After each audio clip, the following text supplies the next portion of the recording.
And this particular verse has a prophecy in it that perhaps we haven't seen in previous years the way we see it today. What's the prophecy?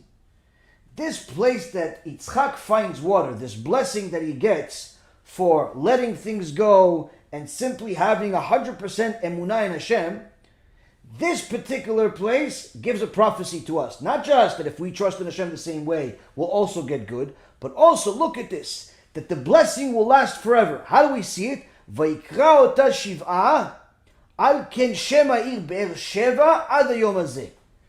And he named it Shivah, and therefore the name of the city is Beer-sheva until this very day. The Torah that was written 3,334 years ago says because he found it this way and it came in such a blessing, he named it Shivah. And because it was named Shivah, this place of water, the whole city was called Beer-sheva. Okay, thank you very much. No. What's the prophecy? Prophecy is it's called Beer-sheva until this day, meaning never in history will this place ever change a name. You go to Eretz Yisrael, you'll find a place called Beer-sheva. Yeah, but they can call it Onkelos. They can call it Pikachu. They can call it whatever they want to call it. They call it, I don't know, like. They call it Meta, like Facebook. They're going to call it Google. Why don't they change the name? Because HaKadosh Baruch Hu says this is a sign that when I give a blessing for someone who has bitachon in me, the blessing is permanent. The blessing is permanent. They do not have the power to change the name of the city until this day, 3,000 years later. What fake book can say such a thing?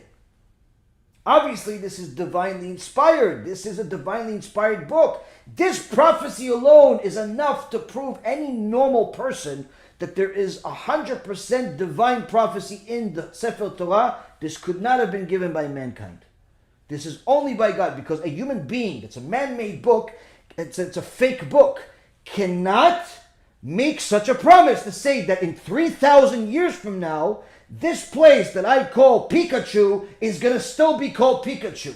The reality is most people, their names don't stay the same. Usually people change their names once or twice during their life. First he's called Joey, then Joe, then Jonathan, then Jujuju, Pukuchikapa, whatever they're called, Jukim.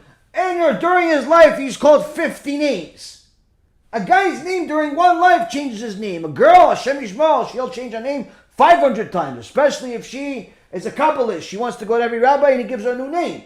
People's lives change their names. People's everything, their addresses change. So to say that there is a place in the Torah that says this place in the world will never change its name. 4,000 years since the time of Yitzchak Avinu has passed, and the name of the place is still the same. They can go right now. Government documents, change it. That's it. It's a mistake in the Torah. Will never happen. Why? Once it's written in the Torah, no power in the world can change it. No power in the world can change it, Rabotai. If that's not clear proof that the Torah is from the hand of HaKadosh Baruch Hu that decides what reality is, not lives in reality, the Torah is what decides what reality is. Which means that if it's written in the Torah, that is reality. Your perception is irrelevant. Reality is what's written in the Torah. HaKadosh Baruch Hu, the Zohar HaKadosh says, looked at the blueprint that is the Torah, all the rules that are in it, and then created the world. In the Torah there's a rule of kosher. He created kosher animals, kosher fish, kosher birds. In the Torah it says that it has tarat mishpacha, family purity. So he made the female with a time of the month, a menstrual cycle.